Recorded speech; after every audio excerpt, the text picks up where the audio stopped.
Baik, bismillahirrahmanirrahim. Assalamualaikum warahmatullahi wabarakatuh. Belum ada yang jawab?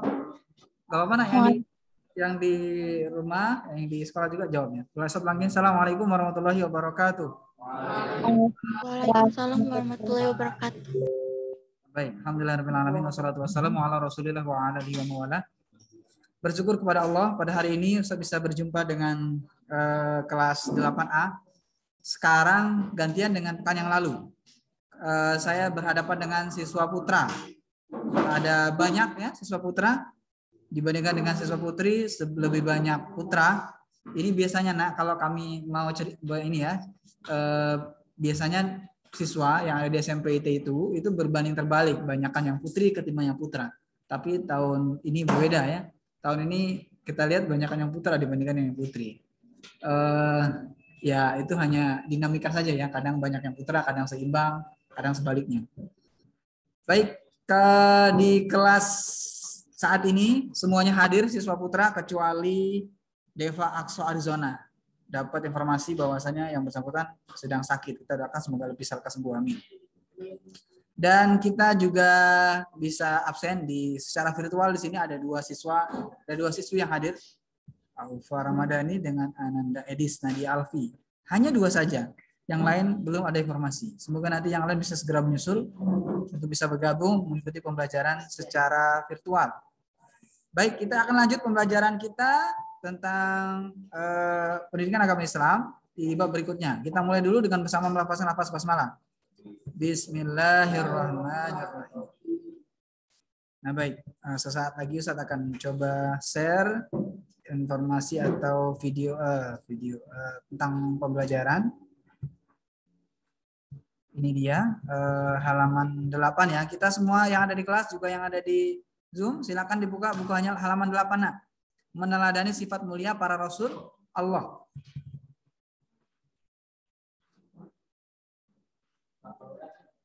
Biarkan aja di situ. Ya, perhatikan nak, di sini ada bagan halaman berapa itu? Halaman 132 di dalam buku paket iman kepada Rasul Allah. Di sini ada beberapa bagan yang kalian bisa lihat. Kita akan membahas tentang pengertian iman kepada Rasul, kemudian apa saja sifat-sifatnya, dan bagaimana kisah perjuangan 25 nabi tersebut. Selain itu juga nanti kita akan mempelajari tugas para Rasul, kemuliaan 5 Rasul yang disebut dengan ulul azmi, dan kisah umat terdahulu yang dusta dan durhaka. Sehingga nanti dalam pembelajaran ini diharapkan menjunjung tinggi kejujuran dan amanah, menjauhi sifat dusta, durhaka, dan ingkar, memiliki sifat tidak mudah menyerah, sabar dan tabah, dan memiliki jiwa kepemimpinan. Oh, udah mulai lupa. Baik, nah, diingatkan ya bahwasanya di dalam Al-Quran itu sebagian besar isinya adalah kisah. Kisah siapa? Orang-orang soleh. Kisah-kisah para nabi, rasul. Supaya makanya Al-Quran itu jadi zalikal kitabula hudal raiba fihi hudal lil muttaqin. Hudal itu artinya petunjuk, lil muttaqin bagi orang yang bertakwa. Jadi kalau kalian bentar-bentar melihat Al-Quran, bentar-bentar melihat Al-Quran, nggak tahu artinya Ustaz, kan ada terjemahannya. Al-Quran itu sama aja sejarah yang dulu berputar ulang. Dulu pernah ada wabah, kalau sekarang COVID ya. Dulu lebih ngeri lagi malahan. Udah ada di zaman Nabi. Pembegalan. Di Lampung Utara, pembegalan mungkin di Lampung secara besar ya. Itu di zaman Nabi Rasul ada juga pembegalan. Bahkan lebih sadis kabarnya di negeri Arab sana. Kalau mendengar kawan-kawan atau ustadz-ustadz yang belajar studinya dari sana. Mereka yang LC itu belajarnya mestinya berada di Timur Tengah. Walaupun mungkin sekarang ada yang universitasnya bukan di Indonesia. Jadi dia tidak mesti datang ke sana, hanya sekolah di Indonesia, tapi dia sudah menyandang gelar LC. Baik, diingatkan lagi ya. Jadi kenapa Al-Quran itu sebagai petunjuk? Gara-gara sebagian besar isi Al-Quran itu adalah sejarah. Sejarah yang nggak bisa diputar balik, di otak-atik, Kalau diulang sangat mungkin. Dulu terjadi wabah, saat ini terjadi lagi. Namanya beda. Kalau dulu taun, orang kena wabah itu kabarnya ya, nak ya. Diasingkan di suatu tempat. Kalau dia sembuh pulang, kalau nggak sembuh meninggal di sana dia, busuk di sana dia. Kalau kita masih mending. Walaupun kemarin sempat ngerikan dengar berita di mana, di Perancis atau di mana itu. Walau alam medianya benar atau enggak, orang meninggal tuh kayaknya dibuang-buang gitu aja. Karena sudah saking banyaknya. Gak usah mereka jauh-jauh di kota bumi saja, di Lampung Utara saja. Ustadz melihat pemakaman itu banyak yang baru dan waktunya memang frekuensinya cepat sekali pada saat kemarin, beberapa waktu yang lalu. Ya. Karena memang bentar-bentar innalillahi, bentar-bentar innalillahi kan. Tapi alhamdulillah sekarang sudah berangsur-angsur. Ini salah satu ikhtiarnya adalah ya karena sebagian kita sudah banyak yang melakukan vaksin. Makanya sekolah pemerintah itu memberlakukan kalau seandainya guru dan siswa itu sudah 80% yang vaksin, maka boleh melaksanakan pembelajaran 100%. Artinya semuanya boleh masuk. Nah, semoga kita bisa segera menuju ke capaian itu. Dan informasi juga insya Allah nanti dalam minggu depan ya. Minggu depan mudah-mudahan nanti sudah ada informasi lagi dari pihak puskesmas terkait dosis kedua. Kan kemarin baru dosis pertama pemberian vaksin. Kalau baru vaksin ya nggak boleh. Minimal 28 hari. Kalau lebih boleh, tapi kalau kurang jangan. Informasinya seperti itu. Karena kan di SMS-in kan dapat informasi masing-masing bahwa nanti vaksin kembali tanggal sekian. Ya. Kalau kurang jangan, kalau lebih boleh. Maksudnya waktunya lebih dari 28 hari. Baik, anak-anak sekalian, coba semuanya kembali fokus ke buku. Jadi kita hari ini akan mempelajari tentang sifat mulia para rasul. Ya, kalau kita beralih ke bab berikutnya halaman 134, coba semuanya boleh ke halaman 134. Di situ ada dialog ya. Oke deh, nggak usah dibaca dialognya biar tidak terlalu lama. Nanti dibaca sendiri saja ya. Di dialog itu disebutkan antara Nabi, Rasul dan juga kita. Nah, Rasul itu sama kita sama nggak? Bedanya apa?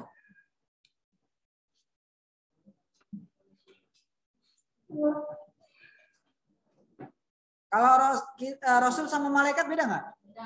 Bedanya apa? Malaikat dari cahaya, kalau Rasul dari? Lah kalau manusia sama Rasul beda nggak? Bedanya apa? Kalau asal penciptaannya sama nggak? Ya, baik. Kalau Rasul sama malaikat, oke lah beda ya.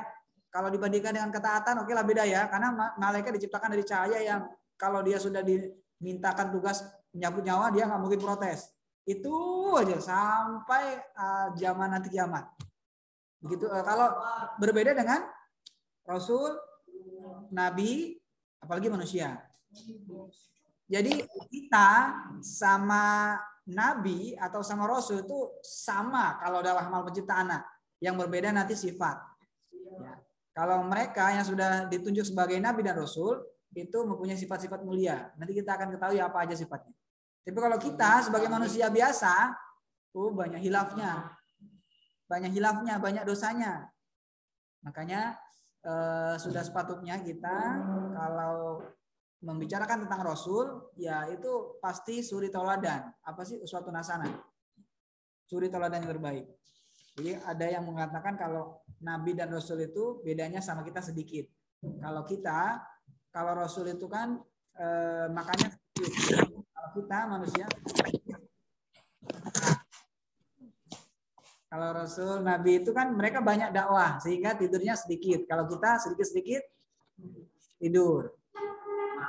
Nah, itu bedanya Rasul sama kita. Nah, makanya nanti kalian akan kupas di sini beberapa sifat-sifat Nabi dan Rasul sehingga mereka sangat wajar kalau dihadiahi oleh Allah surga.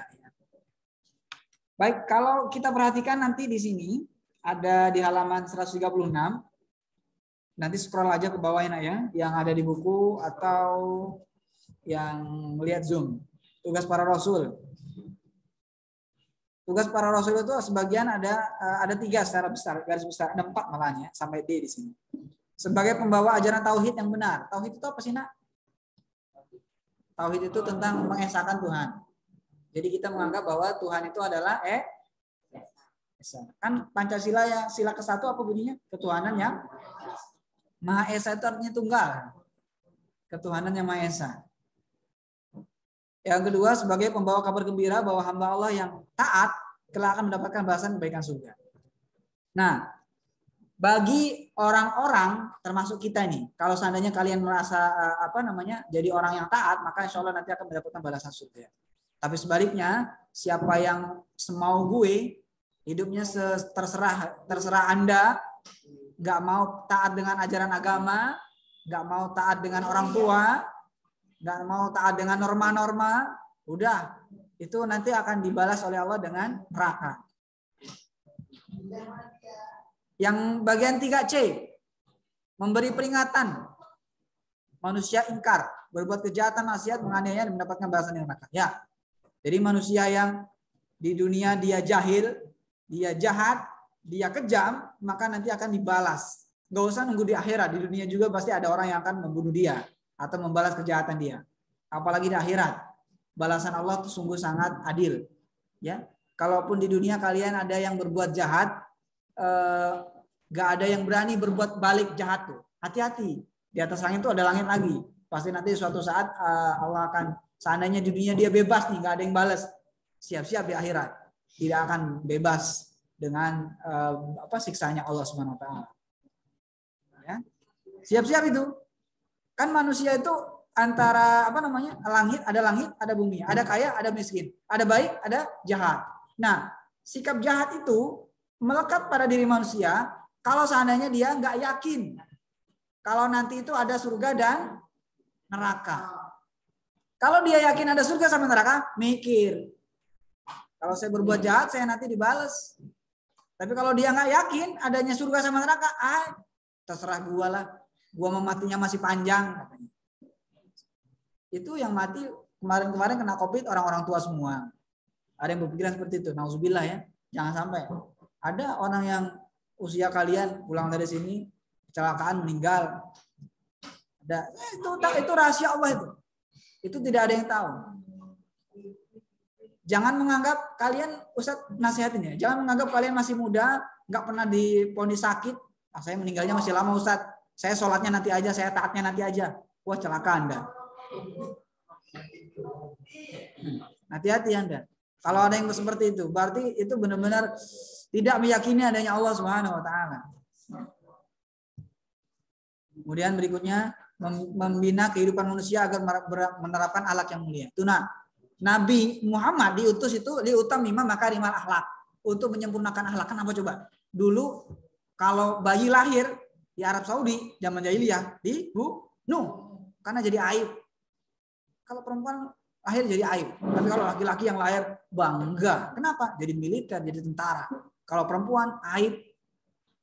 Perempuan bisanya cuma ngelahirin doang. Itu pada zaman jahiliyah. Kalau sekarang insya Allah sudah dimuliakan. Insya Allah sekarang berkat perjuangan Nabi. Makanya para ibu-ibu atau di sini ada juga peserta didik yang perempuan harusnya paling cinta dengan Nabi Muhammad. Kenapa? Beliau yang memperjuangkan. Coba kalau beliau tidak memperjuangkan ini. Dicontoh bahwa ajaran membunuh perempuan itu dilestarikan sampai dengan sekarang. Gara-gara tidak diberikan contoh kepada Nabi Muhammad. Nauzubillah kan? Makanya itu. Bukannya maksudnya perempuan itu tetap ada, cuman dibatasi Makanya dulu kalau ada bayi yang perempuan itu disumputin. Di zaman Nabi itu disumputin. Tahu-tahu dia sudah remaja, sudah dewasa, sudah besar. Seperti itu. Kalau laki-laki bangga. Tadi itu ya dasarnya. Kenapa? Kalau laki-laki itu bisa dijadikan sebagai militer. Dibutuhkan tenaganya. Sementara perempuan sebaliknya. Kalau sekarang kan kita lihat penduduk dunia. Sebaliknya kan. Ini berkat perjuangan Nabi Muhammad. Walaupun di SMP itu enggak. Banyakan yang putra daripada yang putri. Tapi di luar sana tetap lebih banyak yang putri daripada yang putra ya. Dalam siklus atau dalam bilangan apapun itu, dalam di desa atau di tempat kalian berada atau di mana pula. Ya kalian unik mungkin hanya di SMP itu ini saja. Karena kami juga heran perangkatan kalian ini saja yang jumlahnya agak sedikit beda dan menurut kami tidak biasanya. Karena biasanya jumlahnya semakin besar sesuai yang ada di luar sana itu memang para putri yang siswi. Tapi ini sebaliknya. Tapi enggak masalah, itu bukan menjadi masalah. Bukan berarti kami terus mengintimidasi, tidak. Dan Ustadz ingin menyadarkan kepada kaum yang putri bahwa kalian harus bersyukur, lebih mengidolakan siapapun itu dibandingkan dengan misalnya kalian mengidolakan artis-artis Korea, India, apapun itu, maka kalian tetap lebih agungkan dan muliakan Nabi Muhammad. Jangan sampai kalian lebih mengenal profil si bintang tersebut atau artis tersebut dibandingkan dengan Nabi Muhammad. Sampai hafal tuh jam tayangnya kapan, dia anaknya seperti apa, dia kebiasaannya seperti apa. Giliran ditanya sifat Rasul nggak tahu. Nauzubillah summa nauzubillah. Padahal Rasul itu meninggalnya beliau dia ingat kita. Ketika udah sakaratul maut yang diingat siapa? Ummati. Yang diingat kita. Yang diingat kita. Kita bukan anak, bukan istri, bukan keluarga, bukan. Tapi termasuk dalam pengikutnya. Khususnya yang putri anak ya. Yang putri yang di rumah mudah-mudahan bisa dengar juga. Dengan perjuangannya sehingga kalian bisa tetap berada dan kita semua bisa hidup sampai dengan saat sekarang ini.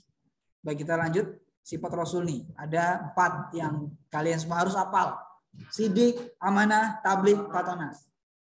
Sidik itu artinya adalah benar. Lihat di buku, belum sampai di buku. Ada di halaman berapa itu? Halaman 137. Sidik itu artinya adalah benar. Kalau amanah artinya dapat dipercaya. Tabligh artinya fatonah. Nah, itu adalah sifat-sifat Nabi dan Rasulnya. Jadi ada 4 sifat wajib Nabi. Ada sidik, dia artinya benar. Kemudian amanah. Makanya kalau ada orang, oh dia ini amanah, berarti dia dapat dipercaya. Itu serapan dari bahasa Arab. Tabligh itu menyampaikan. Jadi kalau kalian, makanya kalau seandainya kalian dapat ilmu dari Ustadz nih ya, walaupun ilmu itu kecil, disampaikan ke orang lain, itu sudah mewariskan sifat Nabi, sudah mewariskan sifat Rasul. Seandainya kalian ada yang memiliki jiwa yang merasa dirinya memang tidak pernah, maksudnya dia berusaha untuk benar, itu berarti dia mewarisi sifat sidik.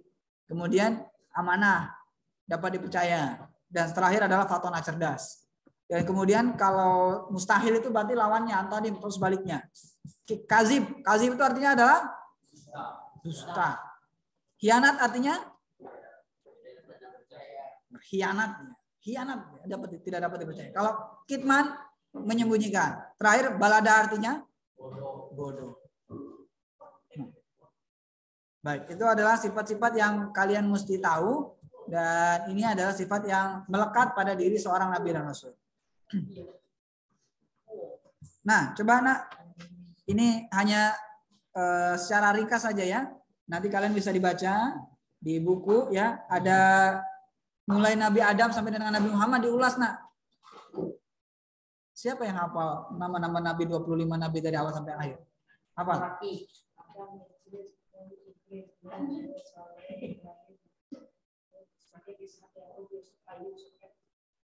Musa,